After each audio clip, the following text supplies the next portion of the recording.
नमस्कार दोस्तों, जय हिंद, वंदे मातरम। एक बार फिर स्वागत है आपका AKS कैरियर में। तो दोस्तों, आज हम फिर पर्यावरण की क्लास लेकर आए हैं और इसमें महत्वपूर्ण प्रश्न हैं। 10 इम्पोर्टेंट प्रश्न होंगे, ज़्यादा टाइम नहीं लगेगा, इसलिए वीडियो को पूरा देखना। दोस्तों, एक बात हमेशा याद रखना, जितना कठिन आप संघर्ष करोगे जीत उतनी ही शानदार होगी। तो दोस्तों चलिए स्टार्ट करते हैं वीडियो को। जिन्होंने भी सब्सक्राइब नहीं किया है वह सब्सक्राइब कर लें और अपने अपने व्हाट्सएप ग्रुप में शेयर कर दें और साथ ही साथ लाइक भी कर दें और साथ में बेल आइकन भी दबा दें ताकि जब भी न्यू वीडियो आए तो आपके पास नोटिफिकेशन आ जाए। तो दोस्तों चलिए स्टार्ट करते हैं। आपका पहला क्वेश्चन है, वन उन्मूलन के फलस्वरूप निम्नलिखित में से किस वायुमंडलीय गैसीय संगठन के स्तर में वृद्धि होती है। बात क्या हो रही है, वन उन्मूलन। अब वन उन्मूलन का मतलब क्या होता है दोस्तों? वन उन्मूलन का मतलब होता है वनों को काटना। अब एक बात बताइए कि वन कार्बन डाइऑक्साइड को ग्रहण करते हैं और ऑक्सीजन को छोड़ते हैं, तो क्या होगा? जब वन ही काट देंगे तो कार्बन डाइऑक्साइड को ग्रहण करने वाला फिर बचेगा ही नहीं, वन ही कट जाएंगे। तो क्या होगा? पृथ्वी पर कार्बन डाइऑक्साइड की मात्रा में क्या होगी? वृद्धि होगी। वृद्धि होगी तो क्या होगा? वैश्विक तापमान बढ़ेगा और जब वैश्विक तापमान बढ़ेगा तो पृथ्वी का तापमान भी बहुत ज़्यादा बढ़ जाएगा और जलवायु परिवर्तन होगा, ग्लेशियर पिघलने लगेंगे, जिससे आपदा की संभावना अधिकतर बढ़ जाती है। तो इसका राइट आंसर हो जाएगा कार्बन डाइऑक्साइड। अब बात आती है ओजोन। ओजोन क्या है? ओजोन एक गैस है। अब एक बात बताइए मेरे को, ओजोन दिवस कब मनाया जाता है? तो ओजोन दिवस 16 सितंबर को मनाया जाता है। ओजोन दिवस कब मनाया जाता है? 16 सितंबर को मनाया जाता है। अगला क्वेश्चन देखेंगे। अगला क्वेश्चन काफ़ी अच्छा है और रोचक भी है। एक रोचक टाइप का प्रश्न है, निम्नलिखित में से कौन से पक्षी के नर व मादा दिखने में समान होते हैं? बात हो रही है स्त्रीलिंग और पुल्लिंग दोनों एक जैसे दिखाई देते हैं। तो आपका ऑप्शन है बुलबुल, कोयल, गौरैया या फिर फाख्ता। तो दोस्तों राइट आंसर हो जाएगा बुलबुल। मेरे भाई, बुलबुल एक ऐसा पक्षी है जिसके नर व मादा दोनों एक समान दिखाई देते हैं, बिल्कुल भी अंतर नहीं रहता है। अब बात हो जाती है कोयल की। तो दोस्तों एक बात बताइए, कोयल क्या करती है? अपने अंडे कहाँ पर देती है? तो कोयल अंडे देती है कौवा के घोंसले में। कहाँ पर देती है? कौवा के घोंसले में। तो कौवा क्या करता है? उसे अपने अंडे समझकर उसे भी क्या करता है? सह लेता है। अब बात कौवे की आ गई है तो एक क्वेश्चन बताऊंगा। कौवा एक ऐसा पक्षी है जो पेड़ की सबसे ऊंची डाल पर क्या करता है? घोंसला बनाता है। और हाँ, और अधिकतर प्रश्न यह आता है कि तार वगैरह किस पक्षी के घोंसले में मिलते हैं? तो राइट आंसर हो जाए कौवा। गौरैया दिवस, विश्व गौरैया दिवस कब मनाया जाता है? तो दोस्तों विश्व गौरैया दिवस 20 मार्च को मनाया जाता है। दोस्तों अगला क्वेश्चन देखेंगे, प्राकृतिक संसाधन होते हैं। अब बात हो रही है कि 4 ऑप्शन दिए हैं और इनमें से अपन को प्राकृतिक संसाधन क्या है? तो आपके ऑप्शन है जल, खनिज, लकड़ी, उपरोक्त सभी।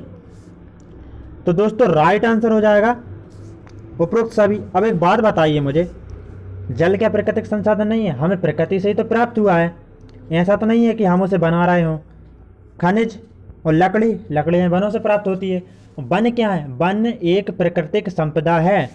अब बात आ गई है कि जो भारत में मतलब भारत के कितने भूभाग पर वनों का प्रतिशत होना चाहिए, यह मतलब पारित किया गया है, वन नीति में कहा गया है। तो यह क्वेश्चन आ सकता है 33% भाग पर। कितने? 33% भाग पर वन होना अनिवार्य है। अगला क्वेश्चन देखेंगे।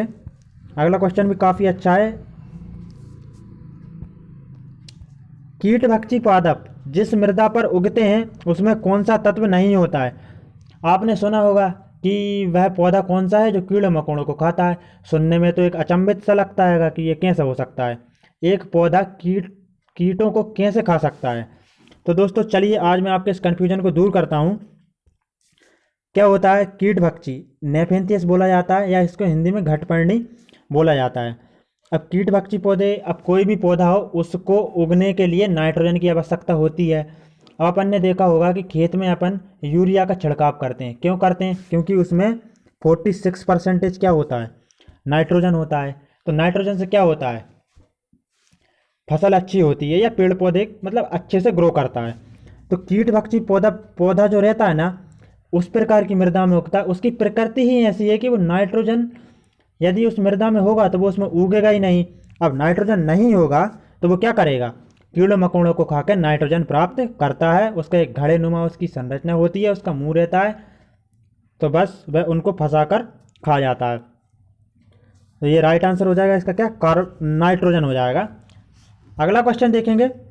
अगला क्वेश्चन भी काफ़ी अच्छा है और बहुत सरल सा है। निम्नलिखित में से कौन सा वृक्ष का उदाहरण है। अब बात हो रही है वृक्ष का। झाड़ी अलग होती है, वृक्ष अलग होता है, ठीक है, लताएं अलग होती हैं। अब आपके ऑप्शन है बरगद, क्या बरगद एक वृक्ष है, गुलाब, मेहंदी, तुलसी। तो दोस्तों देखो, तुलसी क्या है, तुलसी तो एक झाड़ी है। और तुलसी क्या है, भारत में इसको एक पवित्र पौधा माना जाता है और इसको एक औषधि के रूप में ही प्रयोग किया जाता है। अगर ऐसा आ जाए कि वह कौन सा पौधा है जिसे भारत में पवित्र माना जाता है और औषधि के रूप में मतलब प्रयोग किया जाता है, तो वो कौन सा हो जाएगा अपना, वो हो जाएगा तुलसी। अब मेहंदी, तो दोस्तों मेहंदी भी एक झाड़ी ही है। गुलाब, गुलाब भी एक झाड़ी है। लेकिन बरगद, बरगद क्या है, बरगद एक वृक्ष है। क्या है, वृक्ष है। तो राइट आंसर क्या हो जाएगा, बरगद हो जाएगा। अगला क्वेश्चन देखेंगे। अगला क्वेश्चन भी प्रकाश संश्लेषण से संबंधित है। पत्तियों में हरे रंग की उपस्थिति निम्नलिखित में से किस कारण से है। अब पत्तियां रहती हैं वह हरे रंग की होती हैं, तो वह उनमें मतलब किसके कारण वह हरा रंग होता है। आपके ऑप्शन हो जाएंगे कार्बन, क्लोरोफिल, नाइट्रोजन या फिर ग्लूकोज। दोस्तों राइट आंसर हो जाएगा क्लोरोफिल। अब क्या होता है, जो क्लोरोफिल रहता है ना, उसकी उपस्थिति के कारण पत्तियों में हरे रंग की मतलब हरे रंग की होती हैं। अब तना देखा होगा, वो भी हरा रहता है, तो उसमें क्या रहता है, क्लोरोफिल रहता है। अब एक बात और, जो शैवाल है और एक हाइड्रिल पौधा है, इनकी पूर्ण काया ही कैसी होती है, क्लोरोफिल की बनी रहती है। यदि आप, ऐसा क्वेश्चन भी आ सकता है कि वह कौन सी पौधा है ना, शैवाल है या हाइड्रिल है जिसकी पूर्ण काया ही क्या है, क्लोरोफिल की बनी है। तो आप शैवाल या हाइड्रिल हो तो आंसर लगा सकते हो। नाइट्रोजन अभी पढ़ा अपन ने, यूरिया में कितना परसेंटेज नाइट्रोजन होता है, 46% हो जाता है। दोस्तों मैं बार बार क्वेश्चन को रिपीट कर रहा हूँ ताकि आपके माइंड में सेट हो जाए। अगला क्वेश्चन देखेंगे। भारत में कहाँ सींग युक्त गेंडा मिलता है। Very very IMP, very very IMP question है, अपनी कॉपी में नोट कर लेना। आईएमपी प्रश्न है, भारत में कहाँ सींग युक्त गेंडा मिलता है। आपके ऑप्शन हो जाएंगे केरल, गुजरात, असम या फिर कर्नाटक। तो राइट आंसर क्या हो जाएगा, राइट आंसर हो जाएगा असम। अब असम का कांजीरंगा राष्ट्रीय उद्यान जो है ना, वहाँ पर, और वो किसके लिए प्रसिद्ध है, एक सींग वाले गेंडे के लिए प्रसिद्ध है। अब बात आती है केरल की। शांत घाटी कहाँ है, केरल में है। गुजरात, गिर राष्ट्रीय उद्यान कहाँ पर है, गुजरात में है। अगला क्वेश्चन देखेंगे। देखो भाई क्वेश्चन आ गया ना, शांत घाटी कहाँ है। तो दोस्तों शांत घाटी कहाँ है, अब भी हाल बताया था। आपके ऑप्शन है उत्तराखंड, केरल, असम या फिर आंध्र प्रदेश। राइट आंसर हो जाएगा केरल। शांत घाटी कहाँ है, केरल में है, जिसको साइलेंट वैली भी नेशनल पार्क का दर्जा दे दिया गया है। अब बात आती है कि फूलों की घाटी कहाँ पर है, फूलों की घाटी कहाँ पर है। तो दोस्तों फूलों की घाटी है उत्तराखंड में, वैली ऑफ फ्लावर, ठीक है, कहाँ पर है, उत्तराखंड में है। अभी बात हुई थी असम की, एक सींग वाला गेंडा कहाँ मिलता है, तो असम में मिलता है। कौन से राष्ट्रीय उद्यान मिलता है, कांजीरंगा राष्ट्रीय उद्यान मिलता है। एक क्वेश्चन से 3-3 4-4 क्वेश्चन बन रहा है। अगला क्वेश्चन आ जाएगा। दोस्तों बस 2 क्वेश्चन और बच्चे, आप बने रहिए बिल्कुल अंत तक। प्रकृति में ऑक्सीजन का प्रमुख स्रोत क्या है, ऑक्सीजन हमें कहाँ से प्राप्त होती है। सिंपल सा क्वेश्चन है, क्या हमको समुद्री जल से ऑक्सीजन प्राप्त होती है, क्या पर्यावरण से प्राप्त होती है, क्या वर्षा जल से प्राप्त होती है, या फिर हमें हरे पौधे से प्राप्त होती है। तो दोस्तों एक बात बताइए, समुद्री जल से तो अपन को ऑक्सीजन प्राप्त होगी ही नहीं। अब बात, कोई क्वेश्चन लगा रहा होगा कि इसका पर्यावरण होगा। अब देखो पर्यावरण में सब चीज़ें आती, समुद्र भी आ जाएगा, तो हमको वहाँ से क्या मिलती है, ऑक्सीजन नहीं मिलती। वर्षा जल से तो मिलती नहीं। इसका राइट आंसर हो जाएगा पौधे। पौधे क्या करते हैं, कार्बन डाइऑक्साइड को ग्रहण करते हैं और ऑक्सीजन को छोड़ते हैं। तो बस ऑक्सीजन का प्रमुख स्रोत क्या हो जाएगा, तो वो हो जाएगा क्या, हरे पौधे हो जाएगा। अगला क्वेश्चन देखेंगे। आज का अंतिम क्वेश्चन है, दाची-ग्राम राष्ट्रीय उद्यान कहाँ है? दाची-ग्राम राष्ट्रीय उद्यान कहाँ है? तो आपके ऑप्शन है केरल, असम, जम्मू कश्मीर या फिर तमिलनाडु। दोस्तों शांत घाटी कहाँ है? शांत घाटी कहाँ है? शांत घाटी कहाँ है अपनी? केरल में है। एक सींग वाला गैंडा कहाँ मिलता है अपना? एक सींग वाला गैंडा कहाँ मिलता है अपना? असम में मिलता है। कहाँ पर मिलता है? काजीरंगा नेशनल पार्क मिलता है। कौन से मिलता है? काजीरंगा मिलता है।